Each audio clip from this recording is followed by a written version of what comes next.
Nick Parker was born in a small industrial town on the outskirts of Texas, where life was dictated by factory whistles and the sunset colored the sky with smoke and soot. His father, Robert Parker, was a man of the old school, stern, straightforward, and unyielding, with hands hardened by hard work and a gaze that rarely softened even at the sight of his own family.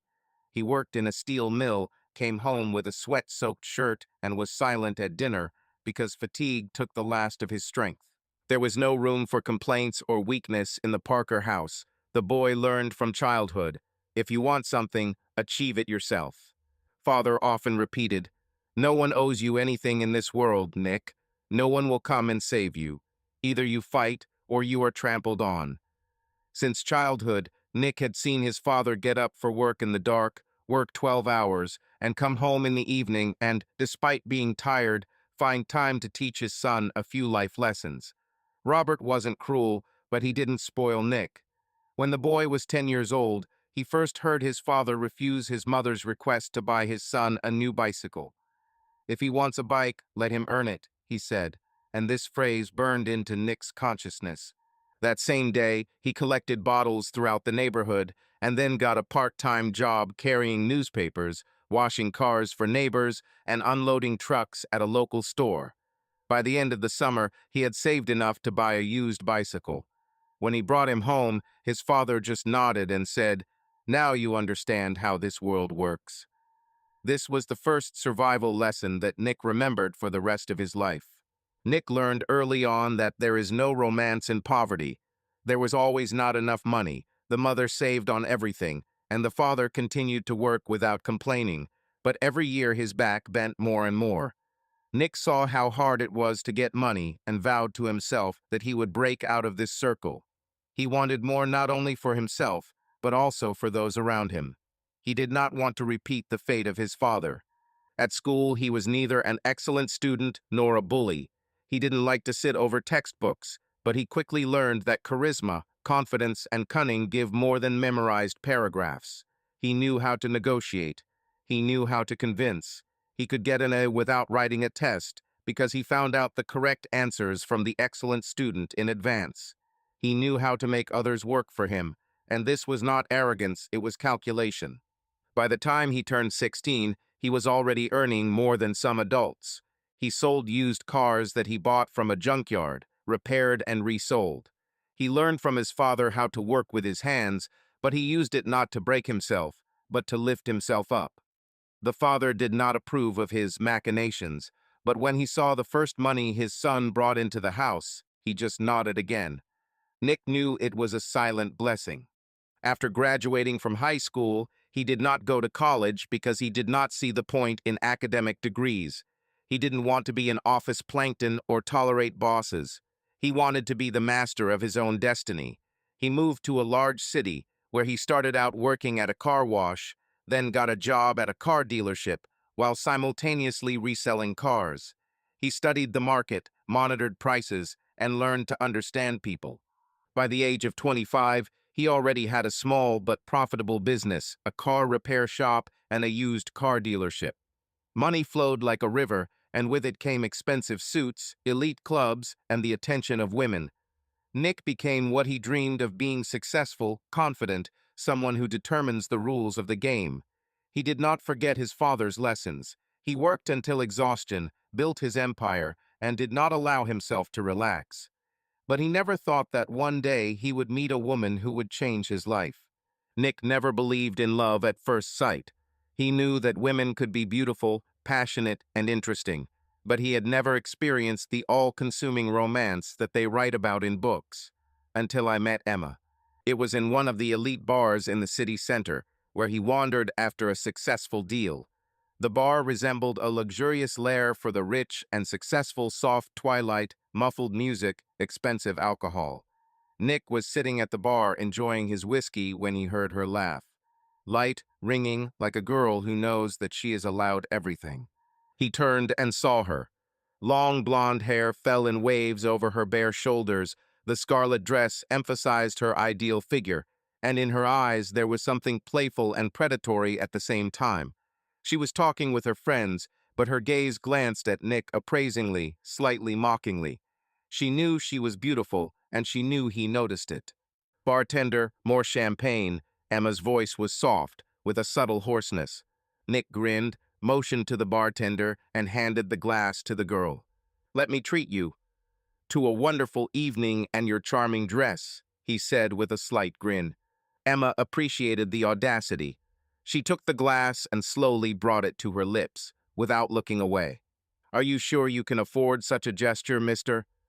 Her lips touched a lazy smile. "Nick. Nick Parker. And yes, I'm sure. And now, can you tell me with whom I have the honor?" "Emma. Just Emma. And I'm not used to drinking with strangers." "But you're drinking," Nick grinned, watching her take the first sip. "So we're not complete strangers." They laughed, flirted, and played with words. Nick had not met a woman for a long time who could control attention so easily. She was spectacular, sexy, but behind her smiles there was something more hidden. She loved to be the center of attention and enjoyed admiring glances, and she knew her worth. "What are you doing, Nick?" she asked later, tilting her head to the side to watch his reaction. "Business. Cars. I sell, fix, make money. And you?" Emma laughed and ran her finger along the rim of her glass. "I prefer to spend money rather than earn it. Although, of course, I know how to create the appearance of usefulness. I work in a modeling agency." "Model?" "Let's just say I help girls look even more beautiful. Unofficially, I just love everything beautiful. Expensive things, luxury cars, expensive restaurants. Everything that makes life enjoyable." Nick understood her immediately. She did not hide her tastes and desires. She did not try to appear modest. She liked luxury. She wanted the best, the most expensive. And there was something fascinating about it. They continued the conversation, and soon Emma turned her attention to personal topics.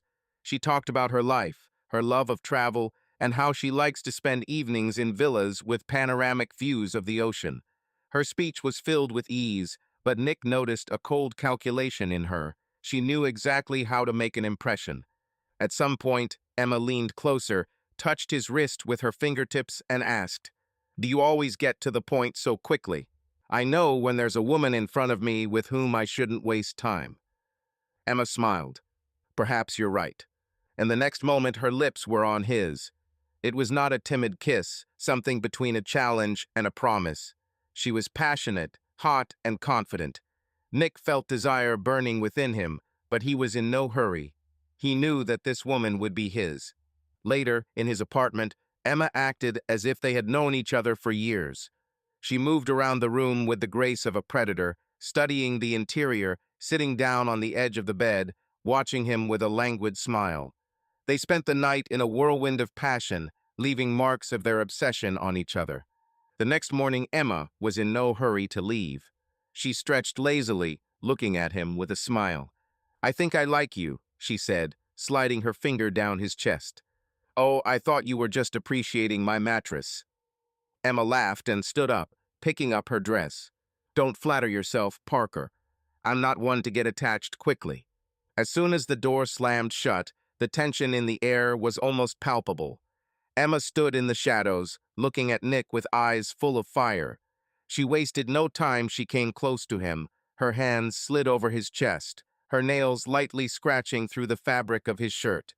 "Well, Parker," she whispered, "let's see how good you are when you're left without your expensive suits." Her voice sounded hoarse, defiant. Nick grinned, but before he could answer, Emma was already undoing his buttons, her fingers acting with such confident dexterity that he didn't even have time to come to his senses. She wasn't just undressing him, she seemed to be enjoying this process, savoring every movement.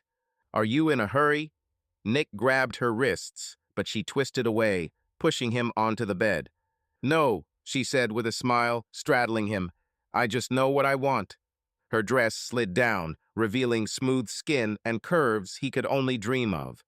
The dim lighting reflected on her body, giving her an almost unearthly glow. Nick ran his hands over her thighs, feeling the heat of her skin. He wanted to take the initiative, but Emma didn't give him that chance. She leaned down, her lips touched his neck, and then his chest, leaving a hot trail behind her. Nick squeezed her hips, pulling her closer. but immediately realized that she was playing a game and he was only a spectator in it for now. She moved confidently, almost professionally, controlling every second. "You're too good at this," he breathed when her lips reached his stomach. Emma laughed, her hair tickling his skin. "Do you think you're the first man I've driven to madness?" It was a challenge, and Nick accepted it. In one motion, he turned her onto her back, pressing her into the bed, but even now she did not look defeated. She smiled, teasing him, her fingers sliding down again, igniting the fire within him. "Come on, show me what you can do," she whispered. And he showed. The night became a series of hot, passionate moments. Emma was not just a partner, she was a whirlwind, a hurricane that knew no boundaries. Nick used to consider himself experienced, but next to her, he felt like a student. Her body moved perfectly, her lips knew where to touch, her voice sounded like she was enjoying every second. As they both collapsed on the bed, exhausted, Nick looked at her with new understanding. She was different. A woman who knew her worth, was not afraid to enjoy herself, and took everything she wanted from life. "Damn," he muttered, looking at her. "Where did you learn this?" Emma smiled lazily and stretched, running her hand over his chest. "Oh, Nick, honey, I just know how to have fun. I hope you don't mind." Everything changed from that night. Nick thought it was just a passion, a passing infatuation, but Emma had no intention of disappearing from his life. She did not wait for invitations, did not make plans in advance. She simply appeared like a force of nature, sweeping away everything in her path. He didn't have time to look back when she had already firmly taken a place in his everyday life, making him forget about his previous way of life. "Good morning, Parker," he heard her voice one day when he opened the door to his apartment. She stood in the doorway, dressed in a tight black dress, with coffee in one hand and a croissant in the other. "I decided that you needed company at breakfast." He grinned, but didn't argue.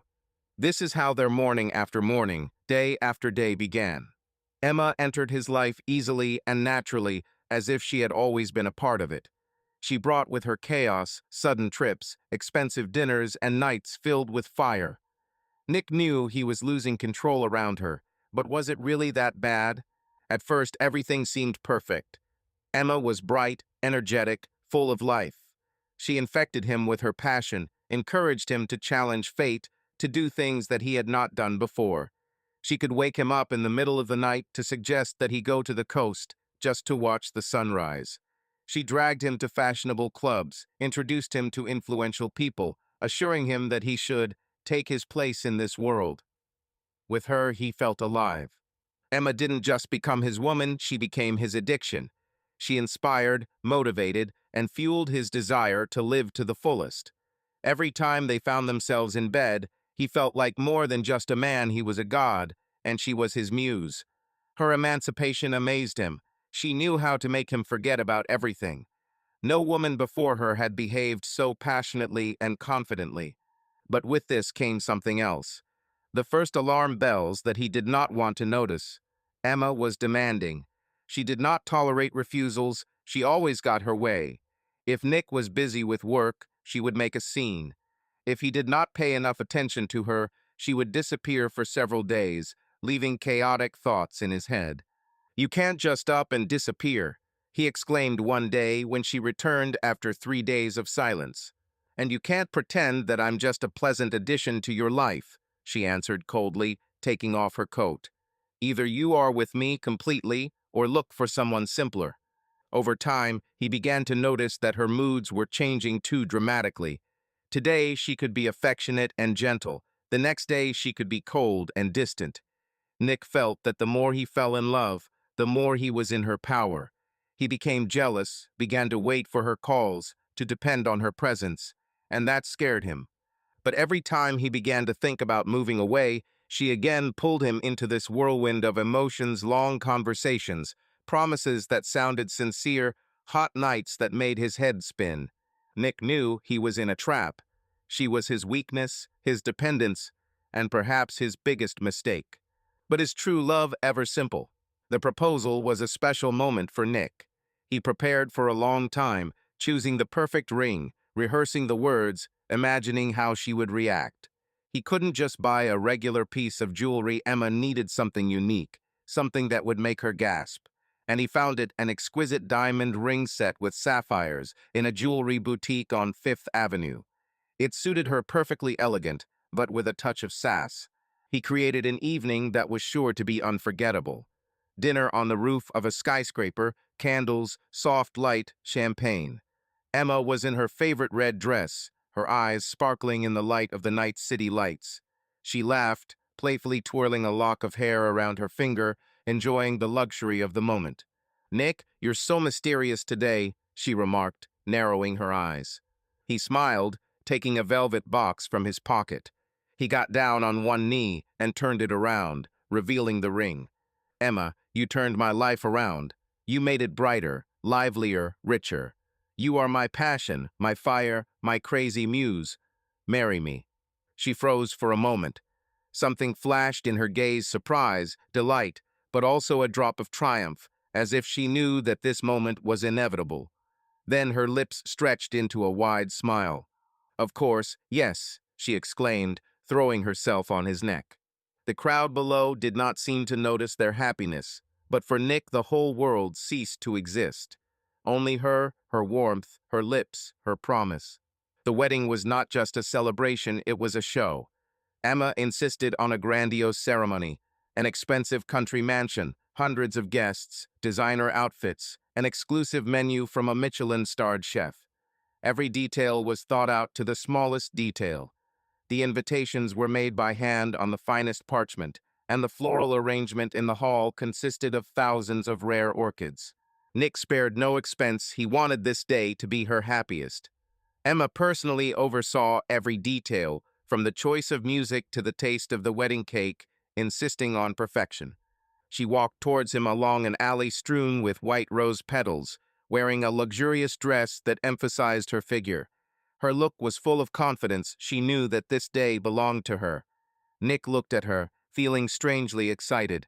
He loved her, he wanted her, but somewhere in the depths of his soul, a vague feeling of anxiety stirred. They exchanged vows, and as he placed the ring on her finger, Emma squeezed his hand a little harder than she should have. At that moment, he thought that this woman would not just become his wife, she would take his world into her own hands. When the congratulations came, when they cut the cake, when the first dance enveloped them in a romantic melody, Nick felt that he had made the right choice. Or at least that's what he wanted to believe. After the official party, a party began, full of expensive drinks, laughter, and exquisite entertainment. Emma was the center of attention, beaming like a Hollywood star. She was surrounded by friends, bohemian acquaintances, and family business partners. Nick watched her as she moved freely in this world, and for the first time he caught himself thinking, did he choose her, or did she choose him? When the night came to an end, they were alone in a luxurious hotel suite. Emma took off her shoes and walked to the window, watching the night lights of the city. "It was a perfect day," she whispered, turning to him. Nick came closer, hugged her waist, and looked into her eyes. "I will do everything so that we have an ideal life," he promised. The first months after the wedding seemed like a fairy tale come true. Nick lived in euphoria, enjoying every moment spent with Emma. It seemed that the world around me was sparkling brighter, the sounds were becoming deeper, and every kiss left a sweet aftertaste that made your head spin. They traveled the world, dined in the best restaurants, immersed themselves in the luxury they could afford. Nick was convinced that he had made the best choice in his life. His wife was not only beautiful, but also smart, witty, and energetic. He admired how easily she found a common language with people, how skillfully she behaved in society. When Emma appeared in the room, all eyes were immediately drawn to her. Her laughter shimmered like the clink of glasses of champagne, and the sparkles in her eyes attracted her like a magnet. Their sex life was as turbulent as everything else in their relationship. Nick often recalled how on their wedding night, they literally could not tear themselves away from each other. Every breath she took became a signal for a new wave of passion. Nick felt Emma respond to him with greed and fire, which only inflamed him more. They could do this anywhere and anytime, in a car on the side of a highway at night, on the kitchen table, to the sound of a shower running, at a friend's house, where they hid in a dark corridor when no one could catch them. They didn't need beds and pillows. Just a glance, a hint, a touch was enough for desire to flare up. Emma was greedy for pleasure, and Nick felt wanted, needed by her every second. She whispered the most frank words to him, making him forget about everything in the world. They could indulge in madness several times a day, and this seemed ideal. He found in her not only a wife, but also a lover who could ignite his primal desire. Sometimes he caught himself thinking that he was ready to give up everything, any obligations, just to hold her close to him again, feel the hot skin under his fingers, and hear her heart beat in unison with his own. After every quarrel, Emma found a way to make amends in bed. If she went too far, demanded too much, or fell into hysterics, this was soon followed by a night of reconciliation, hot, frantic, when Nick forgot about all his grievances and reproaches. She knew how to make him forgive, how to completely subjugate him, and he could not resist her. As soon as he felt the suppleness of her body, saw how she passionately squeezed his fingers, all his arguments crumbled into dust. Every night was a new flash of desire, and Nick fell into its trap again and again. However, over time, Emma began to change. Or maybe he was just starting to see the real her. What previously seemed like mild whims turned into something more persistent and merciless. She was no longer limited to flirtatious requests. Now these were demands. Her voice, so musical and bewitching, became sharper, and her smile, which once evoked awe, sometimes turned into a contemptuous grimace. It seemed that she was getting more and more pleasure, not only from passionate nights, but also from putting Nick in a dead end. If he didn't agree to another expensive trip or purchase, Emma could play out a real drama. Cold silence, accusations that he doesn't appreciate her, or tears that made him feel like the last scoundrel. Sometimes she put on a whole show, as if proving that her charm was a weapon capable of hurting and conquering at the same time. "Nick, you have to understand that I need a beautiful life," she said one evening, lazily sliding her fingers along the thin stem of a glass of wine. A mixture of reproach and impatience shone in her eyes.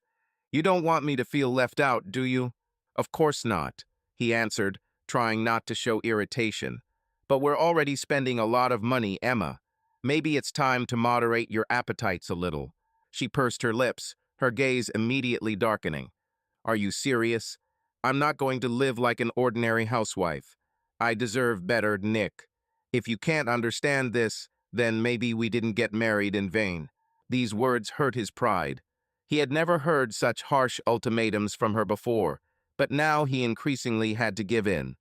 Nick tried to convince himself that this was temporary, that Emma was just getting used to her new life, to their marriage, but every month it became more and more difficult to ignore the alarm bells. And every month he felt more and more that he was giving her almost everything, and in return he received only moments of passion in bed and brief flashes of tenderness, which immediately faded before her new demands. She began to spend more time outside the home. If earlier she could enthusiastically wait for him from work, cook for him, or at least greet him with a kiss, now most often he came to an empty apartment, where the silence seemed echoing. Parties, trips to boutiques, meetings with friends, all this occupied her more than their family evenings. Her days were filled with glamour, spending money and quick emotions, which she absorbed greedily, like a sponge. When Nick called her, she didn't answer right away, but then she could say with a smile, "Darling, don't be so boring. I'm not locked in a cage." There was always a subtle sting behind such words. Nick began to notice that she easily avoided direct questions. If he was trying to find out where she was late last night, she might look at him with a look of playful mockery and move the conversation to another topic, or simply say that it was none of his business. He felt uneasy at the thought that he, seemingly a thrifty and independent person, suddenly found himself in the role of a weak-willed observer, watching his wife slip away from his hands. However, in bed everything remained fiery as before. As soon as she entered the room in a tight-fitting silk robe or shamelessly took off her clothes right in front of his eyes, all anxiety disappeared. Nick felt a violent mixture of passion and despair overwhelm him. He craved her touch, forgetting all doubts, and she seemed to feel the power of this moment. She looked at him languidly, playing with the glare of light on her skin, and came closer, moving so that her every gesture exudes sexuality. He picked her up and carried her into the bedroom, where their screams and moans mixed into one whole. And every time Nick hoped that the next morning she would again be that loving, gentle Emma for whom he was ready to move mountains. But the morning overtook him with loneliness. Emma could leave without saying anything, or, smiling deceptively, declare that she urgently needs to meet with her friends. With each new day, with each new surge of passion and sobering interruption of their intimacy, Nick began to understand more and more clearly that the charm of marriage was gradually dimming. But he stubbornly tried not to notice it, as if he was clinging to the last rays of warmth emanating from their relationship. He convinced himself that he still loved her with all his heart, and that difficulties were just a temporary obstacle that they would definitely overcome together. Sometimes, left in an empty house, he remembered their first weeks after the wedding, when they woke up in an embrace, when each new day was perceived as a holiday. It seemed to him that happiness was about to return. He just had to be patient. He even tried to arrange romantic surprises for her. He bought flowers with which he decorated the entire living room, made reservations at his favorite restaurants, and suggested small trips for the weekend. But Emma only briefly appreciated his efforts and quickly switched to something else: new outfits, noisy parties, expensive gifts. "Honey, you tried so sweetly," she could say, hugging his neck after another party when he mistakenly thought that they would spend the evening together. "But I'm so tired, I need to sleep." And he watched powerlessly as she went into their luxurious bedroom, where until recently the most ardent scenes of their passion had taken place. He remained in the living room, feeling deceived and depressed. Her words about their marriage surfaced in her memory, her threats that she would be unhappy if he did not fulfill her wishes. He was choked by the fear of losing her, as if she were not only his wife, but also an integral part of his life, which at the same time was slipping through his fingers. This is how they lived. Nick spent his days at work, trying to maintain their high standard of living. At night, he enjoyed frantic desire and short moments of intimacy, and in the morning he was left alone again. And only sometimes, peering at his reflection in the mirror, he asked himself, at what cost does this passion cost him, and is Emma trying to manipulate him, using his strongest weak point, his love for her? Every month he found less and less strength to argue with her, because any quarrel ended in another night of reconciliation. And it was becoming more and more difficult to resist her charm. He felt caught in a vicious circle. He wanted to give her everything she demanded, even more. He doubted she convinced him in bed that he was the only man she wanted. And so day after day, Nick always knew he wanted more. From a young age, he had no tolerance for mediocrity and was willing to work until exhaustion to become the best. His business did not appear out of thin air. He built it over the years, starting with small transactions, learning from his mistakes and failures. He soon created an empire, becoming the owner of a successful company selling and servicing luxury cars. Every day began early in the morning with endless meetings, negotiations, and contracts. He rarely allowed himself to rest in his world. Only those who were willing to work harder and harder than the rest won. While others dreamed, he acted. Nick was not afraid to take risks, and it paid off. His name became known in business circles, and his fortune grew every month. But with money and success came a new reality. Emma quickly got used to luxury. She enjoyed the opportunity to spend money without thinking about the consequences.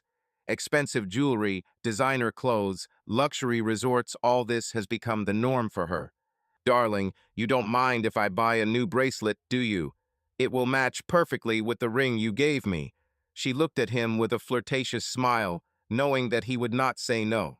Nick got used to her whims. He believed that he could afford it, that his success should be reflected in the way his wife lived.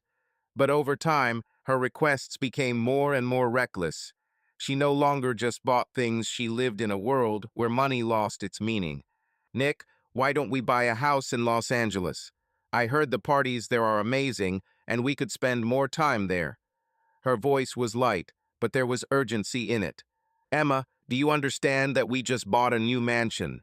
He sighed heavily, putting the papers away in a folder. Maybe we should stop throwing money away for now. Well, here you are again, she pouted. You earn millions, but you behave like an accountant. Nick didn't argue. He didn't want any fights. He knew that Emma did not understand at what price this success was given to him.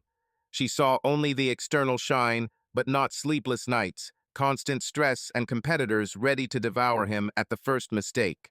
He built an empire, but every day he felt that he was losing control over his own life. While he was earning money, Emma lived as if the money would never run out, and this began to worry him. Emma has always been a natural pleasure seeker. She not only loved luxury, she bathed in it, as if in an ocean of shining diamonds. She was not interested in moderation. Modesty disgusted her. In her world, everything had to sparkle. All eyes had to be fixed on her dazzling, luxurious, and forever unattainable. Every morning began with carefully selected delicacies, which the courier brought from the most fashionable cafe in the city. She could lie languidly for hours in her luxurious bed, covered with Italian silk, capriciously flipping through the menu and crossing out everything unworthy of her morning appetite. Then followed the procedures in the beauty salon, where Emma was known not just by name, but her whims and preferences were remembered by heart. Every mask, every drop of expensive oil had to correspond to her royal status. Honey, maybe today we can do it easier, Nick tried to suggest hesitantly when she shared her plans for the day, including fitness with 2 trainers and another fitting of an exclusive collection delivered directly to the salon. Simpler. Emma raised her eyebrow with such grace, as if Nick's words were a terrible insult. You want your wife to look like a million, right? Or don't you care? She said this in a sweet, but at the same time steely voice, and Nick understood. If he gave in even once, her entire carefully built world would crumble, and with it the remnants of his own comfort. He sighed and agreed, realizing that it was useless to resist. It seemed that each time she only tested the limits of his patience. But the more he gave in, the higher her demands soared. The brand-new bracelet, which had once been the ultimate dream of hers, now lay abandoned in the box, and Emma was already enthusiastically looking at the Cartier display case. She now called the restaurants that Nick took her to a year ago establishments for mere mortals. She wanted tasting dinners where she could only attend by special invitation, and for the famous chef to personally come to her table, showering her with compliments. When Nick returned home in the evening, he no longer found peace there. Emma greeted him not with a kiss, but with a heap of checks and statements. Oh, you came. Look what a necklace I have my eye on. She happily waved the leaves. We need to buy it urgently before it's sold out. He looked into her wide-open eyes and saw only a greedy gleam there. Her love, tenderness, care, everything with which she once won his heart seemed to dissolve under the pressure of crazy spending. Once, he mustered up the last of his courage and tried to cause a scandal. Emma, stop it. I'm tired of working for your whims. Do you even realize that I'm already on the edge? She turned to him sharply, as if he had said something indecent. On the verge of what? Do you think I don't see how you're trying to shame me? Anger flashed in her eyes, as if it had only been dormant before. You promised me a luxurious life, or have you changed your mind now? I promised you happiness. Nick began, but Emma interrupted him. For me, happiness is living the way I want, and I don't care about your boundaries. If you can't cope, just say it straight. She left the room, slamming the door so hard that the glass in the frame shook. Nick was left alone in the silence, which was more like a hum pounding in his ears, vibrating in his temples. For the first time he realized how deeply she was immersed in her world of endless, I want, I must be first. The next day at dinner, as they sat in tense silence, Emma suddenly reluctantly reached for her glass of wine and said in a tone that showed arrogance, I want to fly to Paris. For a week. Or 2. Let's see according to my mood. Nick gripped his fork until his knuckles turned white. I have important projects now, Emma. I need time. Time. She laughed briefly and evilly, as if he had said something stupid. You are always busy. This is not news. But my shopping doesn't wait. Either you give me your card, or I'll take the tickets myself. I don't care about your business." There was a coldness in her voice. There was not a drop of interest in him, in his experiences, in how he generally copes with all this pressure. It seemed that for her he was only a tool, a source of bottomless possibilities. Nick looked up at her and saw for the first time how alien she had become. His heart was burned by a guess. Had she ever truly loved him? Or did she only love what he could give her? At that moment, he realized that he was trying to keep not his wife, but a stranger greedy for luxury, who demanded more and more every day without giving anything in return. And this realization hit him harder than any blow, depriving him of strength and forcing him to ask himself one terrible question. Can he return the Emma with whom he once fell in love? Or has she disappeared forever into the shine of golden shop windows and the rustle of designer bags? Mike looked at Nick with open irritation. They sat at the bar, in their favorite corner by the window, where for many years they discussed everything from business to women. Today Mike was serious. His look did not bode well. "Nick, do you realize what's going on?" Mike put his glass of beer on the table and leaned closer. "This is not the first time I've been trying to hint to you, but you either don't hear or don't want to hear." "What are you talking about?" Nick took a sip of whiskey, pursing his lips tightly. He already knew where this conversation was going, and he didn't like it. "About your wife, damn it." Mike lowered his voice, but there was harshness in his words. "Emma is not who she says she is. She loves only herself. You became her bank account, her free pass to elite life. Do you really not see this?" Nick chuckled, shaking his head. "Mike, you just don't understand. She is so passionate, alive. Yes, she has her own desires, but who doesn't want to live beautifully? These are not just wishes, Nick. She spins you around the way she wants. You plow, and she only spins. Have you ever noticed that she is never around when you feel bad? Only when she needs something?" Nick froze for a second. A thought he had been pushing away for the last few months resurfaced. "You're exaggerating," he muttered, but there was no longer any confidence in his voice. Mike leaned back in his chair and grinned. "It really hurts your eyes, doesn't it? Okay, let's do it this way. How many times over the last 6 months has she suggested that you just spend the evening together, without restaurants, without shopping, without photos on Instagram? When was the last time she did something for you without asking for anything in return?" Nick was silent. Something tightened inside him. Mike continued. "Do you remember how sick you were last month? Was she nearby?" "No. She was shopping in Los Angeles." "Do you remember your anniversary? You were preparing a surprise, but she preferred a party with her friends." How many more moments like this do it take for you to understand that for her, you are just a wallet? Nick clenched his fists. He wanted to object, to say that everything was wrong, but something inside him broke. Memories of how Emma ignored his requests, how easily she avoided conversations, filled his mind. "Damn," he whispered, for the first time allowing himself to seriously think that Mike was right. Mike nodded, looking at his friend with sympathy. "I'm not saying you should destroy everything immediately. Just open your eyes. Look at the facts. Don't live in illusion. Love is not only passion and beautiful moments. This is caring, respect. Do you get it from her?" Nick shook his head. He didn't know what to say. "Listen," Mike continued, "you don't have to break up with her right now. Just start looking at things soberly, and when the moment comes, you will understand everything yourself." Nick took a long sip of whiskey and put the glass down on the table. For the first time in a long time, his confidence in Emma suffered a serious crack. After talking with Mike, an unpleasant aftertaste settled in Nick's head. He didn't want to believe that his friend was right, but the words spoken in the bar haunted him. He tried to act as normal, convincing himself that Emma loved him, that she was not what Mike had described her as. But soon the first alarm bells appeared that were impossible to ignore. One evening, when Nick returned home earlier than usual, he noticed Emma talking on the phone in their bedroom. As soon as he entered, she abruptly ended the conversation and quickly put the phone aside. "Who was it?" he asked, looking intently at her. Emma smiled as if nothing had happened and waved her hand. "Oh, just a friend. We were discussing our shopping trip." but something in her voice seemed different to Nick than usual. Slight tension, a slightly noticeable pause before answering. He said nothing, but remembered this moment.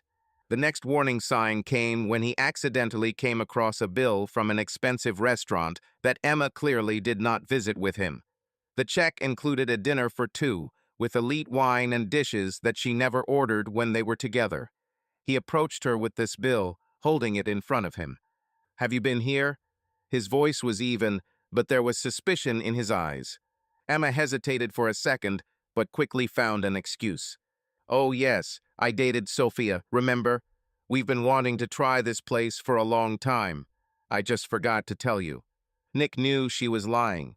He remembered that Sophia was now in Miami and physically could not be in that restaurant. But he didn't make a scene. He simply nodded silently and put the check in his pocket. This was the first time he felt that something was wrong. Something elusive, like a crack in perfectly polished glass. He didn't argue, didn't blame her, not yet. But that evening, lying in bed next to her, he wondered for the first time, what if Mike was right? He began to look at Emma differently now, noticing details that he had previously missed. Her phone, which she now more often left with a screen facing down. Her rare but strange delays outside the house. Slight irritation when he asked simple questions. Nick wasn't the type to let anyone make a fool of him. And if Emma was playing some kind of game, he was going to find out the rules and turn the board over at the right moment.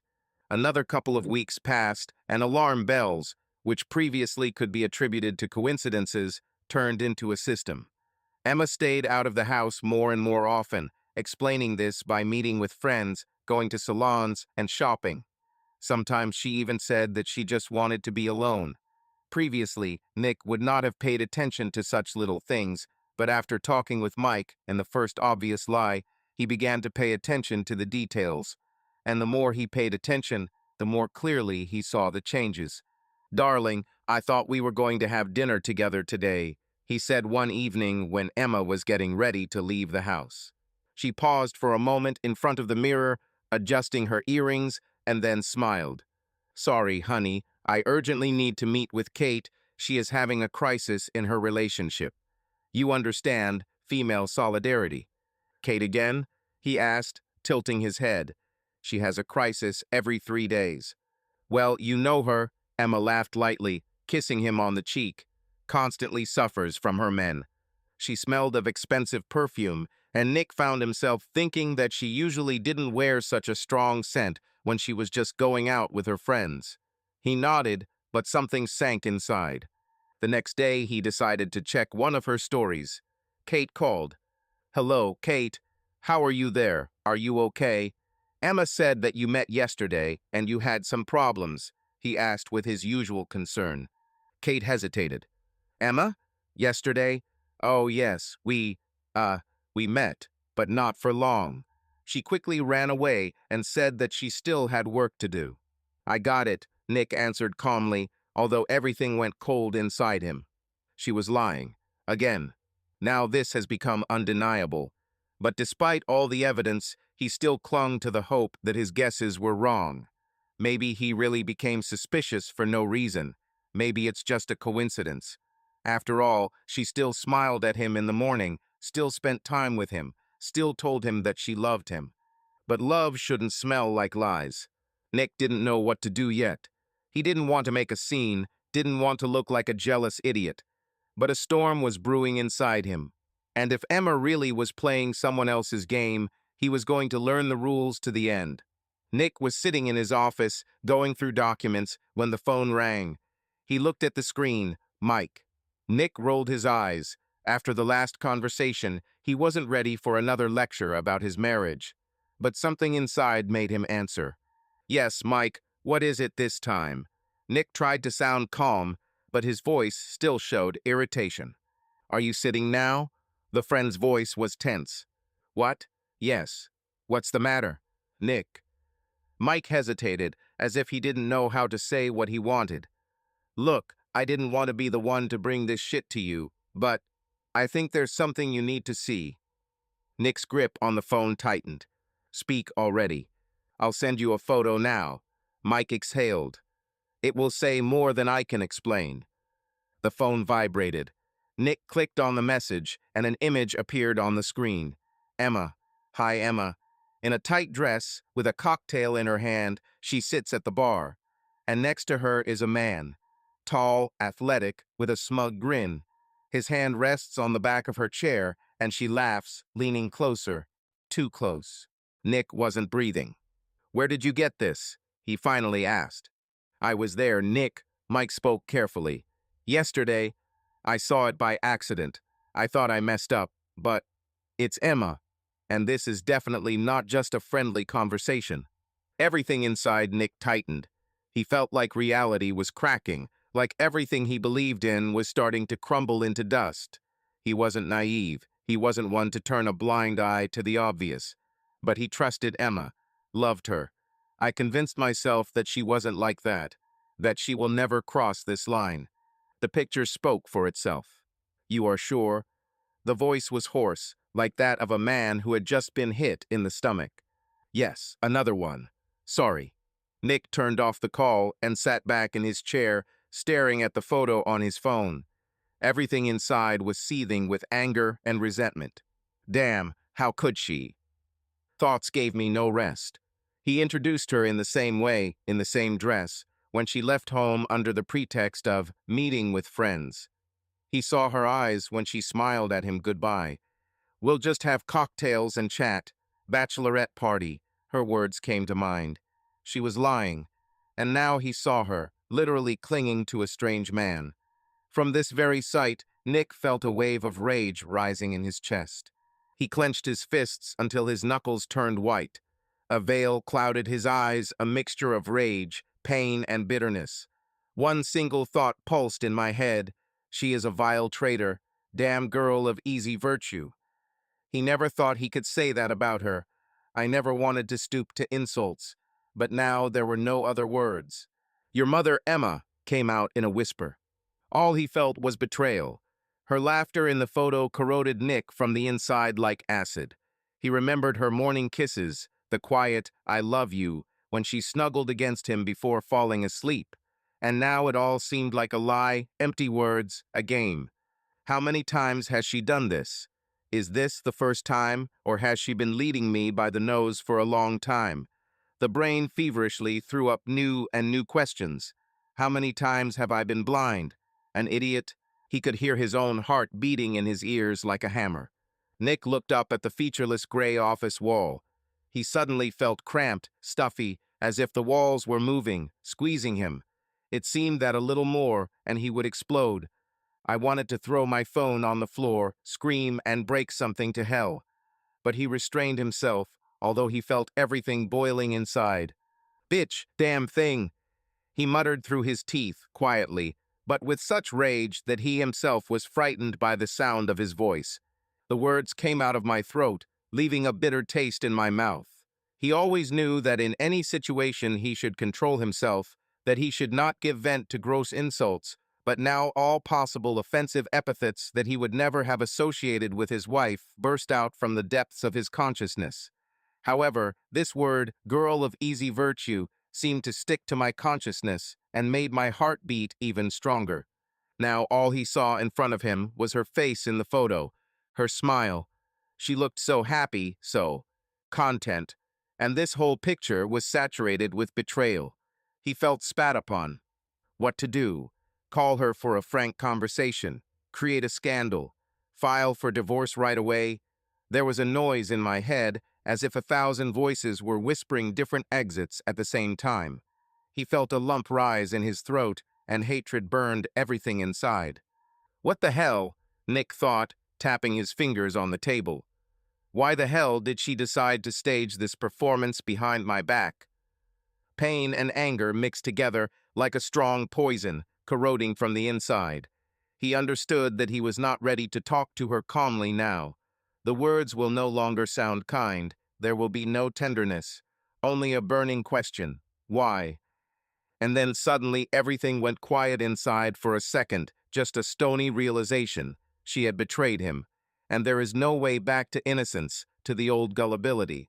The world has finally changed, and he, Nick, We'll never be able to look at her the same way again. He picked up the phone and looked at the photo again, trying to make out the smallest details. Catch her gaze, find the answer in her facial expression. But all he saw was her smile addressed to a strange man. Nick exhaled sharply and threw the phone on the table in anger. "Burn everything to hell," he said, covering his face with his palms. He didn't yet know what he would do. But he knew one thing: his eyes were no longer closed. Nick was sure throwing tantrums is for the weak. He was not going to shout, sort things out, or throw accusations like a deceived boy. Instead, he put on the mask of an unsuspecting husband. When Emma returned home that evening, he greeted her as usual, kissed her on the cheek, and poured her a glass of wine. She smiled as if nothing had happened. Her movements were smooth, but he noticed something new, a slight tension in her gaze, quick glances at the phone. "How was your day, honey?" he asked, looking at her with the same warmth with which he always looked. "Wonderful," Emma laughed, throwing her bag on the sofa. Kate broke up with her boyfriend once again, so all she did all evening was complain. We had to have a cocktail or two. You know, women's therapy. She was lying. Nick knew it, but he didn't even blink. He noticed that there were new bracelets on her wrist, and the aroma of perfume was different, more rich, provocative. He said nothing, but mentally noted every detail. He didn't ask unnecessary questions, didn't show the slightest bit of suspicion. A hurricane raged inside it, but outside it was an icy surface. The next day, he began to act. He checked the call history on the shared tablet. The number she often called was not saved in his contacts. He went into her wardrobe and saw 2 new dresses that she hadn't talked about. These were little things, but the truth was made up of such little things. Nick was a man who knew how to achieve his goals. He didn't need guesses, he needed facts. He didn't just want to know the truth, he wanted to own it. The next morning, he met with the man who could provide this. "My name is Dan Miller," the man introduced himself, shaking Nick's hand. "You did the right thing by contacting me. I've been doing this kind of stuff for over 10 years. I need proof," Nick said without further preamble. "Photos, videos, meetings, calls, anything that can confirm or refute my suspicions. Money is not a problem." Miller nodded, looking at him appraisingly. "Then tell me everything you know. Who is the object of observation? Where does she go? Does she have regular excuses?" Nick didn't hesitate. He told everything about Emma's delays, strange phone calls, lies about her friends, about the photo Mike sent. He knew the truth was out there, he just needed to bring it to light. "I'll start today," the detective said, taking notes. "In a couple of days, we will have the first report." "That's not enough," Nick said firmly. "I need to know not just the facts, but her entire route, her habits, her behavior when she thinks no one is seeing her. I want to know everything." Miller looked at him carefully and nodded. "Understood. We'll set up surveillance. There will be a full report: who she meets, where she goes, what time she returns home. If she's lying, we'll be the first to know." Nick nodded, shaking his hand. 3 days have passed. 3 agonizing, long days of waiting. Nick couldn't sleep, couldn't concentrate on his work, couldn't get the possible scenarios out of his head. He knew the answer was close, but did he want to hear it? The phone vibrated. Message from Miller. "We have what you need. Meet me at 7 p.m. in my office." Nick pressed the gas pedal and rushed through the evening city. He felt that something was freezing inside him, either anger or fear or a premonition of the inevitable. When he entered the office, the detective was already waiting for him. There was a folder with a black cover on the table. "That's all," Miller said calmly, moving the folder closer. "I think you should see it for yourself." Nick sat down, opened the folder, and the first thing that caught his eye was a photograph. Emma, his wife. This sneaky, lying bitch. She sat at the bar, laughing, with her hand on the man's forearm. The next photo is of them walking out together, he leading her by the waist. Then a kiss in the car. And then Jaden, his personal trainer. Tall, cocky, young bastard. The same guy Nick trusted. Everything was buzzing in my head. Pain throbbed in my temples. He couldn't move. Eyes darted from one photograph to another. They kissed in the elevator, and then they entered the hotel. The last photo was taken through the window of the room. Emma, half naked, sat on the bed, her hair disheveled, her expression relaxed and content. Nick's world collapsed. Bitch, dirty, greedy creature. She used it. All this time she lied, looked into his eyes, and pretended to be a loving wife. And behind his back, she had sex with that muscular piece of meat. Miller was silent. He was professional and knew that the client needed time to digest reality. Nick slowly closed the folder, put his hands on the table, and clenched his fingers into fists. His nails dug into his palms, but he felt nothing, only icy rage. "What now?" Miller finally asked. Nick looked up at him. There was no more pain in the eyes, only emptiness and cold. Now, his voice was calm, but a storm lurked in the depths. "Now I'm going to show this bitch what it's like to be betrayed. And this bastard will remember this day too." Nick sat in his car, gripping the steering wheel until his fingers turned white. He didn't know how long it had been since he left Miller's office. The clock on the dashboard showed 22:14, but it seemed to him that this evening was going on forever. The photographs he saw burned into his mind like hot iron. The same image appeared before his eyes again and again. Emma, his wife, his woman, his love, in bed with another. How long did it last? How long has it been since she lied to his face, smiled, kissed him in the morning, had sex with him, and then went to bed with someone else? Nick felt more than just betrayed, he felt humiliated. He gave her everything. Money, home, protection. He idolized her, put her above himself, and now she turned out to be an ordinary, corrupt creature. An emptiness grew in my chest, but it did not bring relief. He expected that he would feel pain, that he would break down, that he would want to get drunk, break something, scream. But none of this happened. There was only icy silence inside, and that scared him most of all. He looked at the city behind the glass, at the lights of cars, at pedestrians hurrying about their business. The world continued to live as if nothing had happened, as if his life wasn't ruined. "But I won't break," he thought, closing his eyes. "I will not become one of these pathetic husbands who sob into the pillow, beg for explanations, and try to win back the traitor. No, Emma is already dead to me. Now she is just an object for retribution." When he returned home, it was already after midnight. The light was on in the house. Emma was here. She was probably sitting in the bedroom, perhaps already asleep, confident that her dirty secret was safely hidden. Nick went into the living room and poured himself some whiskey. The sip burned his throat, but he couldn't taste it. He thought, "I planned it. Strategy. Long, cold, cruel. He wasn't going to just dump the truth and a bucket of dirt on her. He wanted to make her pay. Paid for everything." He went upstairs. The bedroom door was slightly open, and he saw her. Emma slept on the huge bed, curled up in a ball, just as beautiful as always, just as deceitful, corrupt, pathetic. He watched her for a few seconds, then moved closer. "You chose this yourself," he whispered quietly, looking down at her. "You signed your own death sentence." Emma stirred, but did not wake up. Nick chuckled. She didn't even suspect that her ideal life, her comfort, her expensive dresses and cars would soon disappear. He will take everything from her. He will deprive her of status, friends, and money. He will make her regret every lie she says. But first he needed a plan. Irreproachable, verified, one she won't be able to recover from. Nick didn't sleep all night. He sat in his office, peering into the darkness outside the window, and a scheme of retribution was methodically built in his head. He didn't want to just show his cards and kick her out.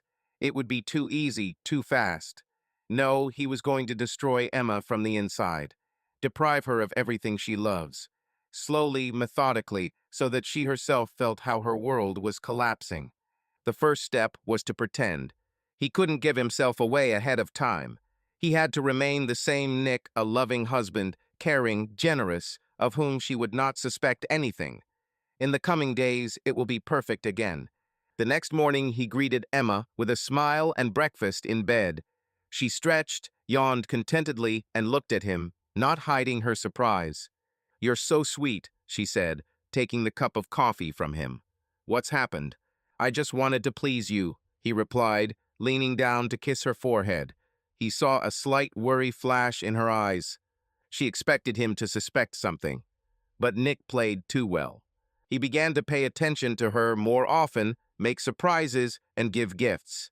It was all a distraction. While Emma was enjoying the attention, he was preparing the ground. He hired the best lawyer to study all the loopholes that would allow her to be left without money. He contacted her closest friends, understanding which of them were devoted to her and which were simply taking advantage of her status. Gradually, he began to leak information about her betrayal to secular circles, but in such a way that it looked like random rumors. Her reputation was to be destroyed slowly but inevitably. While Emma thought her marriage was stronger than ever, he was building a chess game in which she was a pawn. She laughed, enjoyed the gifts, and he saw how her days of luxury and tranquility were numbered. Emma didn't even know that Nick knew. She continued to live in her illusory world, where everything went the way she wanted. But Nick was patient. He waited, and now his plan was approaching its climax. Valentine's Day was approaching. Emma always loved this holiday. It meant expensive gifts, dinners in the best restaurants, beautiful photos on social networks that made her friends jealous. And Nick, of course, could not disappoint her. He has prepared a huge surprise. A week before the holiday, he booked a private room in one of the most elite restaurants in the city. I sent out invitations to friends, her colleagues, her parents, everyone who had ever admired their ideal marriage. On paper, it looked like a romantic surprise dinner for his beloved wife. In fact, it was a sentence. While Emma was immersed in choosing an outfit and discussing with her friends what gift was waiting for her, Nick was working. He contacted lawyers to complete all the necessary paperwork. He prepared documents in advance that should have left her without a significant part of her property. Secretly, he prepared all the legal loopholes to make this blow especially painful. Meetings with the detective became more and more productive. Now he had not only photographs, but also videos confirming everything he needed. Scenes of betrayal, conversations, tenderness that she shared with Jadden and not with her husband. He looked through these notes several times until all he was left with was icy determination. She didn't suspect anything. She was beaming, making plans, choosing shoes, discussing details with her friends. There was anticipation in her eyes. She thought that a fairy tale awaited her ahead. Nick looked at her and smiled. Soon this fairy tale will turn into a nightmare. Emma was in high spirits. She spent the day at the spa, enjoying a massage, skin treatment, and a glass of champagne. She felt like a queen, and tomorrow was supposed to be that very day, the day when her husband would again confirm how special she was. When Nick returned home, she was already waiting for him in the bedroom. She was wearing light lace lingerie, and the fire of desire burned in her eyes. She came up to him, hugged his neck, and whispered, "Darling, you've worked so hard. Maybe you should relax." She ran her hands over his chest and slid her lips to his neck. Her body pressed against him, soft, warm, but instead of the usual excitement, Nick felt only disgust. He knew where she was. He knew in whose arms she lay, whose lips kissed her a few days ago. The thought of touching her filled him with disgust. He said softly, pulling away. "Sorry, but I have wild headaches." The day was too hard. Emma frowned, but quickly pulled herself together. "Head?" She tilted her head and looked at him carefully. "You never complain about a headache." "Yes, but today I'm just exhausted." He put on a tired smile, rubbing his temples. "Give me some time, maybe later." Emma pouted her lips displeased, but did not insist. "Okay," she said, running her finger over his chest. "But I expect that tomorrow you will compensate me for this refusal." She smiled and kissed him on the cheek, and then headed to the bathroom. Nick exhaled slowly. He knew this wouldn't be the last time he'd have to avoid her. But he could not afford even the slightest weakness. Not a single mistake. Nick knew that destroying Emma was one thing, but he couldn't leave her lover unpunished. Jadden was young, confident, and stupid. He enjoyed the role of secret lover, feeling like a winner.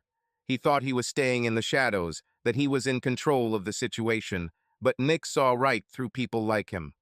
Narcissistic, confident that they cannot be outwitted.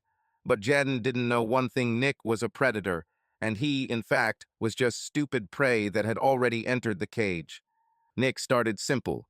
He ordered an anonymous message for Jaden containing one of the photographs taken by the detective. A shot of Emma leaving the hotel, her hair disheveled, a smile on her face reflected in the glass of the door. The text was short.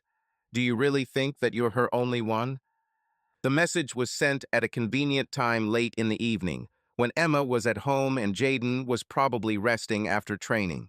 Nick imagined him opening the message, looking at the photo, and his confidence starting to crack. The first drops of doubt were already dripping into his consciousness, turning into an icy lump in his stomach. The next day, Nick accidentally ran into Jaden at the gym. He was impeccably calm, even friendly. His voice sounded evenly, without a hint of aggression, but every word was laden with poisonous bait. "You know, Jaden," he said, sitting down next to him on the bench, "I often think that naivety is the stupidest mistake you can make in life." Jaden frowned and tensed. Nick saw concern flicker into his eyes. "What are you talking about?" he asked. "Just thinking," Nick shrugged. "Women know how to lie, you know, especially those who are used to getting everything they want. They'll tell you exactly what you want to hear, but should you trust them? Are you hinting at something?" Jaden's voice became a little sharper. He was already nervous, and that's what Nick needed. Nick chuckled, shook his head, and patted him on the shoulder. "Relax, guy. Just think about it. Sometimes it's better to look a little deeper before believing every word." The next day, Nick continued the game. He sent the anonymous message again, but this time it included another photo of Emma in a parking lot, standing next to another man. It didn't matter who it was. Nick knew that jealousy was doing its job. The text was laconic. "Are you sure she's telling you the truth?" Jaden got his ego blown again. Nick imagined him starting to doubt, reviewing messages from Emma, trying to compare the timing of her words with real events. Confidence for people like Jaden was built on a sense of control, and Nick began to take that control away, instilling in him the idea that he was just another fool in her game. On the third day, Nick made a move that finally undermined the ground under his lover's feet. He sent Emma a message from someone else's number, purchased in advance for this purpose. "I miss you, baby. When will we see each other again?" The message came to her right during her meeting with Jaden. Nick didn't even need to be there to imagine the reaction. He knew that Jaden would look at her phone, that he would see a message, that she would start mumbling something incomprehensible, getting out of her way. But the seed had already been sown. Emma stood in front of the bedroom mirror, carefully applying her makeup. Her hands moved confidently, with precision brought to the point of automatism by years of caring about her appearance. Today was an important day, Valentine's Day, and she knew Nick had something special in store. He was always so caring, so predictably generous. Every year he arranged something incredible for her. Expensive restaurants, jewelry, romantic trips. And this year everything should have been no worse.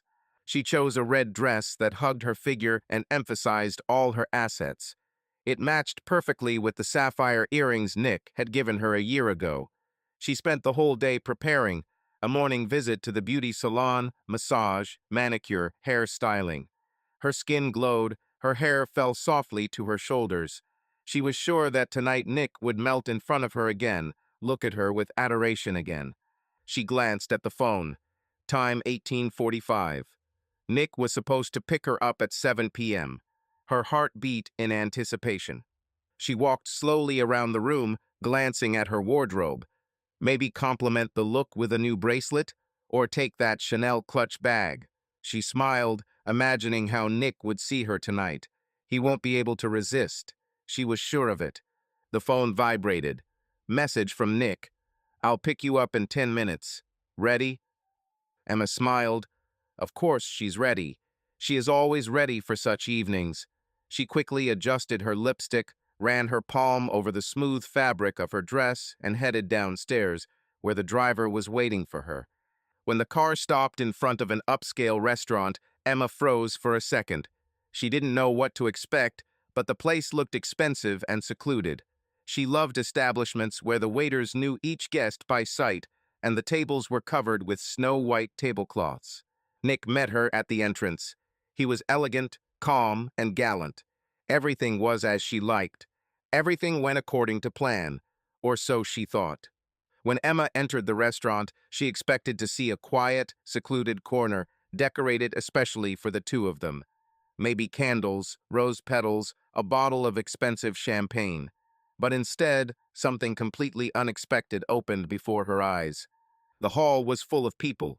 Her parents, colleagues, friends, all those who admired their ideal marriage, who for years saw them as an exemplary couple. They sat at beautifully set tables, smiling and talking to each other. Several people had already noticed her and were waving in greeting. Emma froze in place, her heart lost its usual rhythm.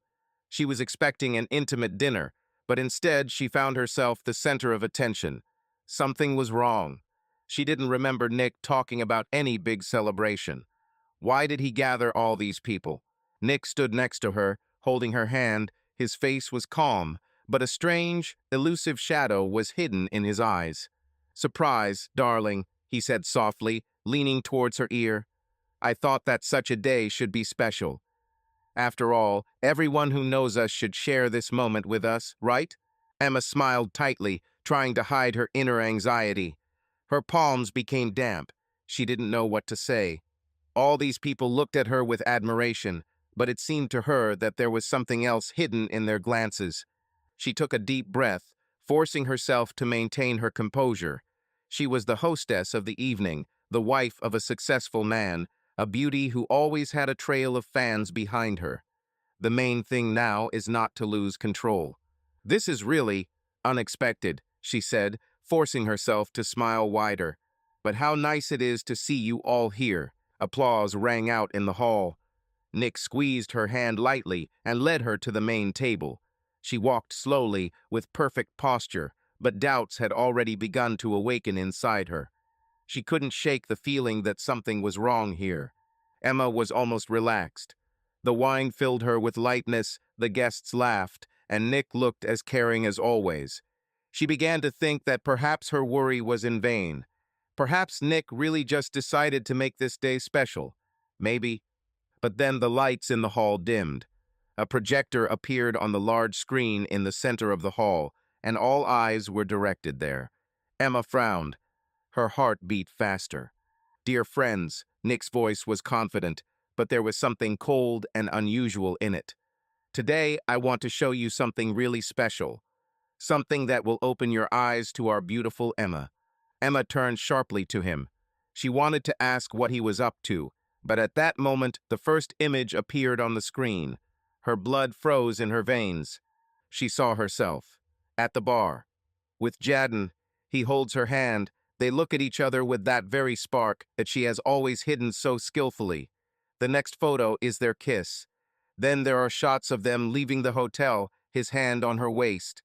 Video footage, they are in the elevator. Jadden presses her against the wall, his lips on her neck. There was deathly silence in the hall. Someone gasped.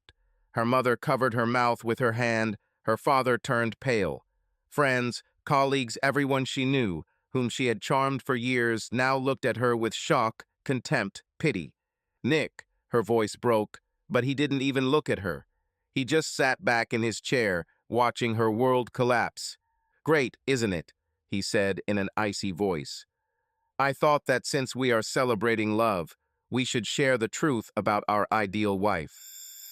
Emma felt the walls of the restaurant seem to be closing in around her. She wanted to run away, to disappear, but her legs did not move. She couldn't breathe. Emma at that moment felt as if her whole body was shackled with red-hot shackles. She stood in front of a hall filled with people whom she treasured, and saw frames flashing on the screen one after another, exposing her secret. With every flash of the projector, with every new lewd kiss on the screen, it was as if her heart was pierced with a needle. She wanted to close her eyes, but her eyes remained open by themselves, like in a nightmare where you are unable to wake up. A heavy, painful silence reigned in the hall, interrupted only by the muffled sound of the projector and the rustle of someone else's breathing. The air seemed to freeze and become sticky.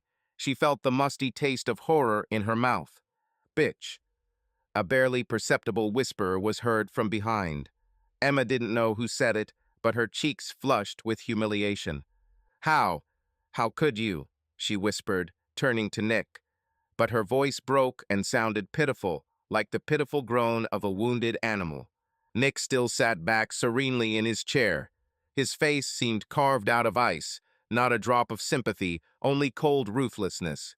He looked at the guests, as if enjoying their reaction, indignation, anger, generated by betrayal, which suddenly spilled into the light. How could I? He muttered, looking at her contemptuously. How could you, honey? Run on the sly to this upstart, taking his hand, kissing in a bar, having sex in a hotel. Oh yes, I can very well. I can show everyone what you really are. Voices in the hall began to whisper. People turned to Emma at once, as if she were an infectious ulcer, a disgusting stain that you wanted to immediately scrape off. The sound of spoons hitting the bottom of glasses, chairs moving away, all of this suddenly became 100 times louder. It's all a lie. Emma made a desperate attempt to justify herself, although she understood that no one would believe her. The pictures spoke for themselves, and the recording in the elevator would have dispelled any doubts, even if they remained. Lie? Nick laughed hoarsely. Come on, you're not used to lying, are you? Her mother stood nearby, her face white, her lips pursed. Her father looked at her with such an expression as if she had just killed someone in front of his eyes. It was painful to realize that they were seeing all this, seeing her in the arms of another man, in a moment of reckless passion. How could you? Muttered a friend from university, moving closer, her tone more filled with disgust than sympathy. I thought you and Nick, it was an ideal couple. Ideal? Nick asked, raising his eyebrows with a mocking look. What the hell is an ideal when she always looks at everyone through the eyes of a hungry cat? I'm tired. I'm tired of watching them make me look like a fool.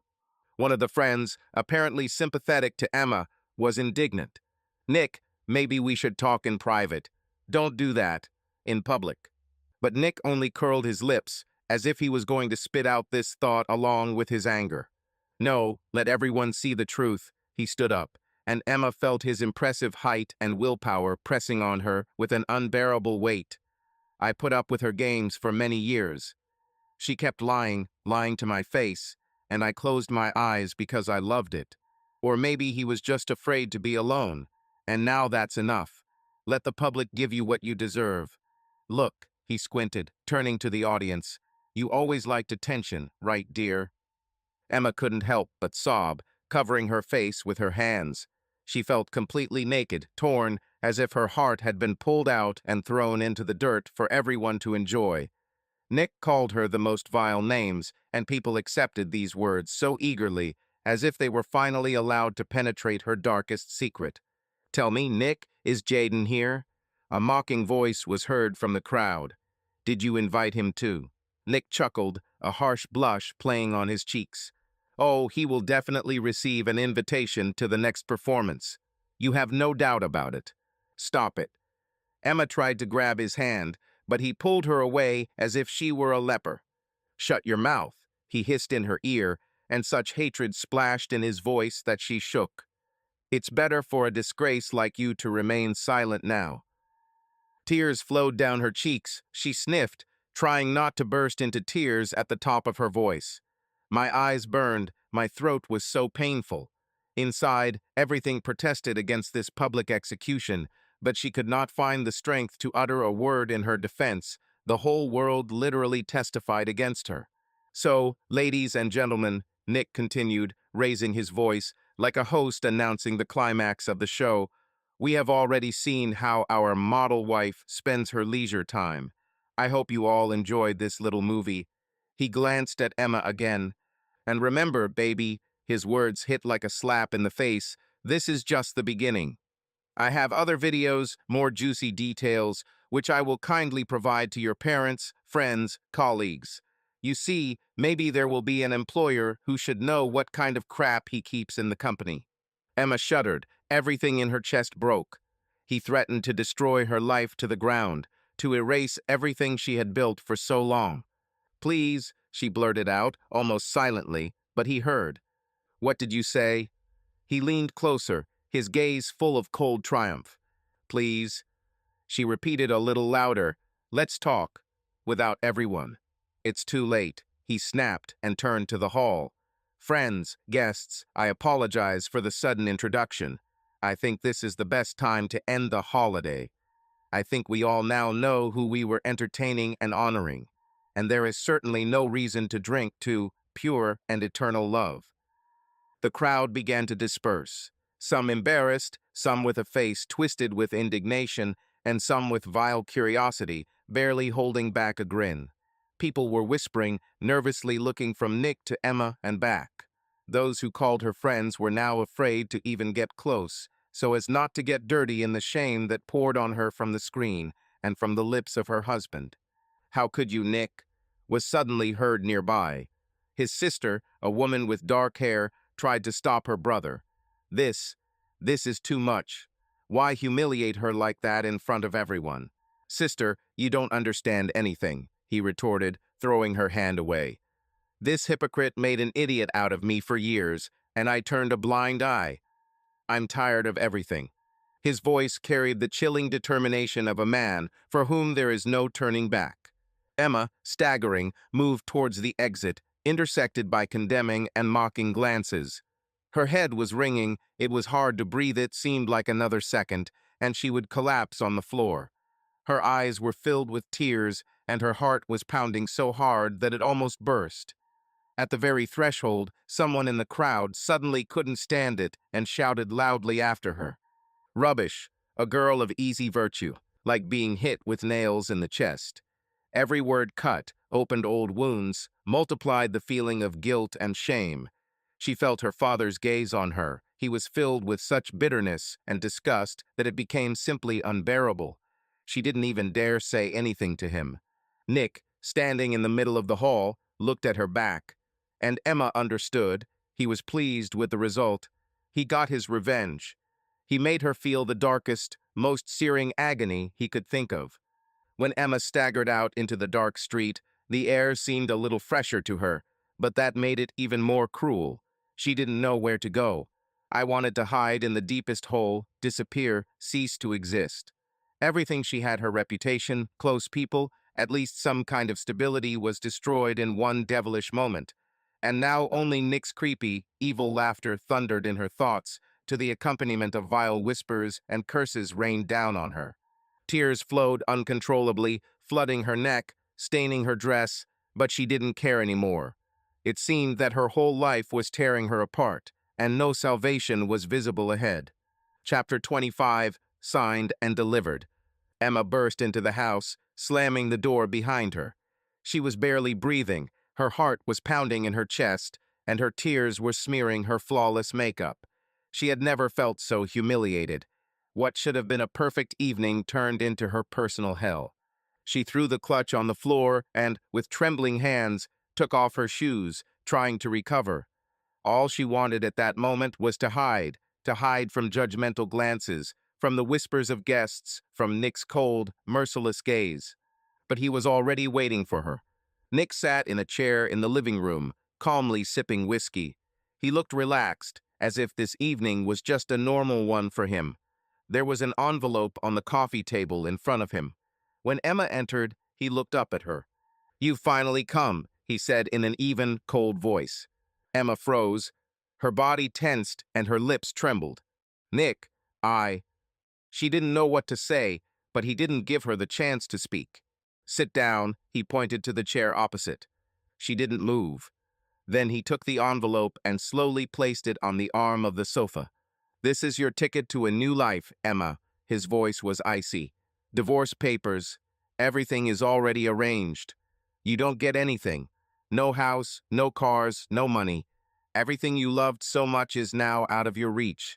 Emma stared at the documents, not believing her eyes. "Nick, you can't." Her voice broke. She stepped forward. but he raised his hand, stopping her. "Oh, I can, and I already did." He finished his whiskey and stood up. "I've let you take advantage of me for too long. It's over now." Emma sank heavily into a chair. Her hands were shaking and tears were still rolling down her cheeks.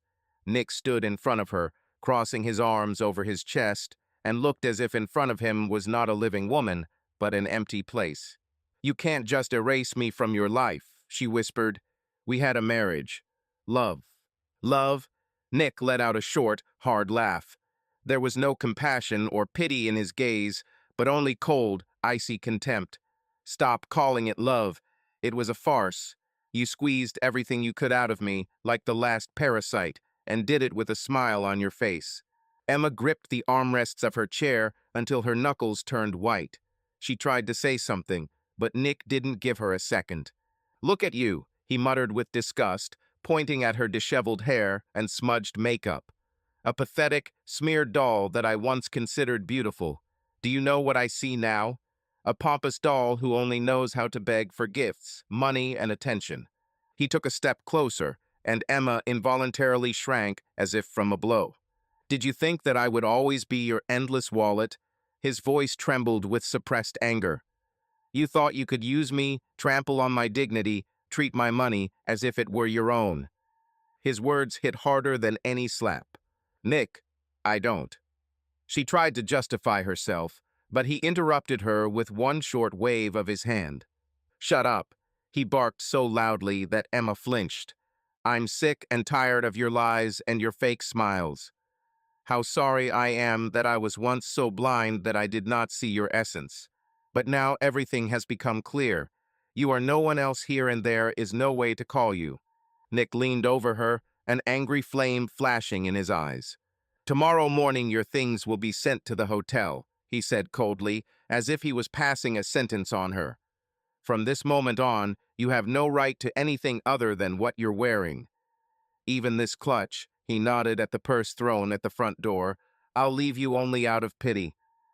Emma pursed her lips, trying not to burst into tears, but the tears did not obey her. She understood perfectly well that everything was over, but even then she hoped that she would hear at least some warm note from him, that he would come to his senses and give her a chance. "Nick, I beg you, talk to me. We can do something." She almost switched to a whisper. "What should I do?" He grinned with contempt. "Maybe you want to go to dinner with me again at my expense? Or buy myself another dress while I silently pay the bills?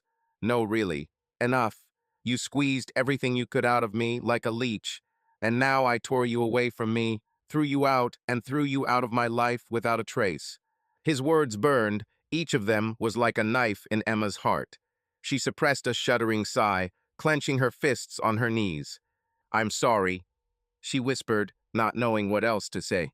Nick just snorted cynically, as if he had heard a cheap joke. "Sorry? Oh, really?" He narrowed his eyes, and there was outright disgust in his voice. "I was sorry to see you shamelessly pretending to be a saint. Get out of here, Emma, while I still have the strength not to throw you out by the scruff of the neck." He turned around and headed towards the door to another room. As he was leaving, he threw a final remark over his shoulder, full of contempt. "I don't need you anymore. You are not in my life, and let's not have hysterics. Not one of your sobs matters anymore." Emma remained sitting in complete silence. In the house, which was her kingdom, where she had previously felt like a mistress, she now had no place. As if thrown overboard, she could hardly breathe under the weight of insults and the knowledge that she had lost everything. Now she was nobody. Emma stood in front of Jaden's apartment door, shivering with cold and despair. She didn't know where else to go. The house was no longer her home. Nick cut her out of his life. She lost everything. But there was also Jaden.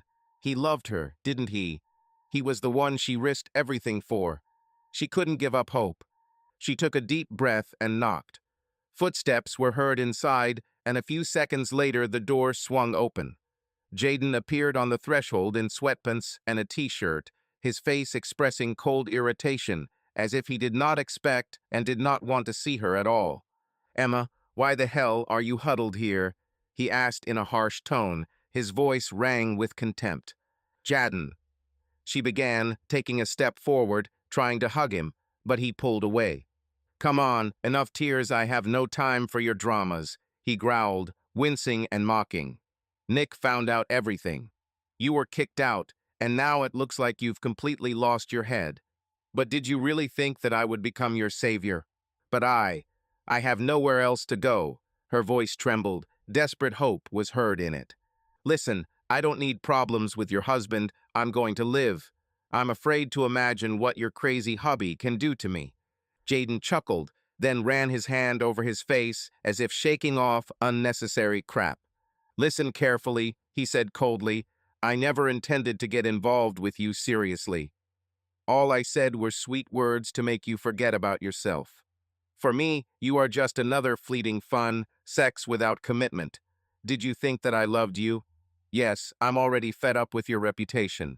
To me, you are just a worthless girl trying to cling to the last sparks of hope. Emma froze as if she had been hit by a hammer, unable to believe her ears. What? But you said that I was special. Her voice was breaking down. Tears again made up for the bitterness of the loss. He said what you wanted to hear in order to lure you into his dirty games. Jaden interrupted her sharply, his voice becoming even more icy and ruthless. It was just sex, nothing more. I don't want to be tied to your problems and your chaotic existence. You better get out of here and never try to come back again. He looked at her with a contemptuous look, in which there was not a drop of regret. Remember, I'm not going to give you anything more. I have no future with someone like you. With these words, he sharply slammed the door, leaving Emma standing in the cold darkness.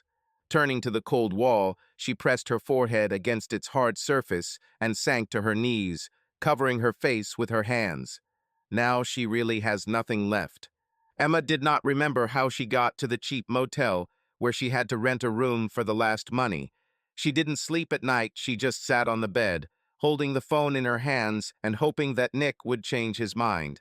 She repeated in her head, this was just a flash of anger, a short-term outburst of emotions that would soon subside. But every message he sent remained unanswered. First she wrote, Nick, I'm so sorry. Please give me a chance to explain everything. Time passed silence. Then, I made a mistake, but we can fix it. I love you. Another hour, all silence. Unable to bear it, Emma dialed his number 1 ring 2-5. Voicemail. She left behind an emptiness that suffocated her hope. The next morning, overcome with despair, she called again. Voicemail again. With desperate hope, she wrote down a long message, begging for a meeting, for an opportunity to explain herself, for the slightest chance of returning what had been lost. But the only answer she received was blank emptiness. A few days later, when there were too many letters and calls, Emma thought, if I go to his house, if he sees me, maybe at least something will change. After all, he once loved her. Late in the evening, she drove up to their former home. Light flickered in the windows, promising at least a little warmth in this cold world. Gathering her last bits of courage, she walked to the door and, trembling, pressed the bell. The door opened, and the cold indifference of Nick appeared before her. His gaze expressed neither anger nor pain, only indifference, as if she were just a random passerby. What do you need, Emma? His voice sounded distant, as if she were an obsessive shadow from the past. With despair, filled with pain and bitterness, she could barely say, Nick, please. I feel bad without you. I realized everything. Give me a chance. At these words, Nick only chuckled slightly, his lips curling into a mocking smile, as if he was enjoying her fall.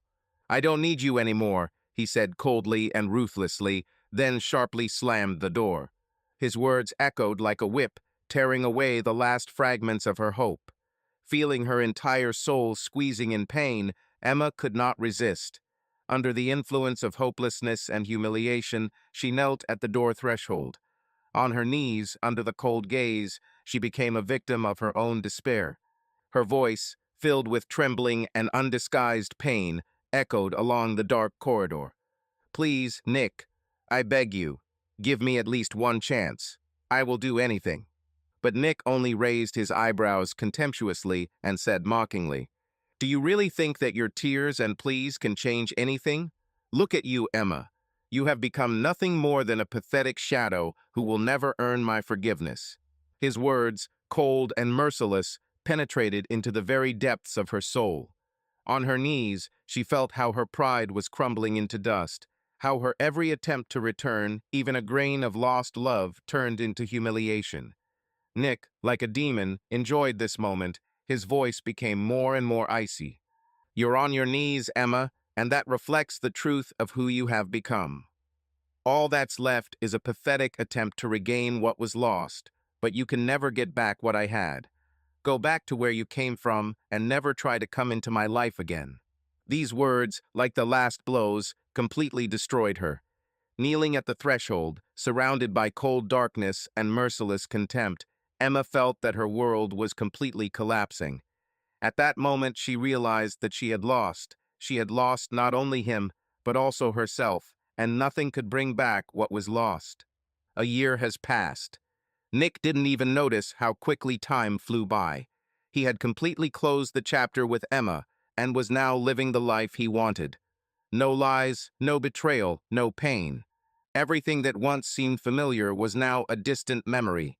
He met Kate in his office. She was his assistant, smart, beautiful, kind. Unlike Emma, Kate did not demand luxury, attention, or admiration. She was real, and with her next to her, Nick felt like he could trust again. They spent many evenings talking about life, about the past, about dreams. Nick realized with surprise that for the first time in a long time he felt at ease. Without the fear of being deceived, without the feeling that he owes something to someone, Kate accepted him for who he was. Her kindness and sincerity became his salvation. Valentine's Day, the same day that a year ago became a symbol of betrayal for him, and now the beginning of a new life. Kate sat opposite him in the restaurant, her eyes shining with happiness. She was wearing a pale blue dress, and her hand lay on her slightly rounded stomach. They were expecting a child. Their child. For Nick, it was a miracle. He didn't know that he could love again, trust again, dream again. But Kate showed him that love is not pain or betrayal. This is trust, warmth, and understanding. "Are you happy?" she asked, smiling. Nick took her hand, squeezing her fingers gently. "More than ever," he replied. He remembered how he was a year ago, devastated, crushed, deceived. He didn't believe he would ever be able to smile sincerely again. But now, looking into Kate's eyes, he knew that everything that happened was not in vain. He found her. They found each other. "Who would have thought that this day would become special for me again?" Nick said quietly. "It once brought me pain, but today has become the day when I am grateful to fate for everything that happened. Because without my past, I wouldn't have met you." Kate ran her fingers over his cheek, her eyes filled with tenderness. "Sometimes you need to relive the past to find your true happiness," she said. They remembered all those days when they doubted, were afraid that they would not be able to create something strong and bright. But every day spent together only strengthened their confidence in each other. They shared memories, laughed at little things, and dreamed of a future that would include their home, their family, their child. Somewhere far away, in a tiny, cheap apartment, Emma was sitting alone. Without a husband, without money, without friends. She lost everything. In her hands was an old photograph of their wedding day. Tears dripped onto the photo, blurring the colors of the past. She wanted to turn back time, but it was too late. Nick looked at Kate, full of life, hope, love, and realized how free he was now from the pain of the past. He raised his glass of champagne and said quietly, "For a new life." Kate supported his toast with a smile, their glasses touching each other with a quiet ringing sound. They drank not only to the birth of a child, but also to the birth of a new chapter without deception, without regrets, without old grievances. And at that moment, Nick realized that he would no longer associate Valentine's Day with betrayal. "Our love," he added, looking into Kate's eyes, "is the most priceless thing that could happen to me. And let this Valentine's Day forever be proof that even after the darkest night, the dawn always comes." Deep down, Nick felt that he had finally found the very harmony that he had only dreamed of before, and with it came a sincere understanding. Everything in this life happens for a reason. Even the most bitter lessons prepare us for new happy moments. On this special evening, he mentally thanked the past year for all the losses and disappointments. After all, they were the ones that led him to true happiness. And Valentine's Day for him now symbolized not a broken heart, but a new, pure love that blossomed at the most unexpected moment. Their hands intertwined in a warm embrace, and at that moment they both knew everything was not in vain. And today, on Valentine's Day, they were ready to start a new story in which there would be no place for pain and betrayal, only love and faith in the best. For love that heals and transforms, said Nick, feeling joyful excitement in his chest. Subscribe to our channel so that your love doesn't cheat on you, and go ahead and listen to the next story, because this story is nothing compared to the next one. If you're under 18, don't even think click to the next one.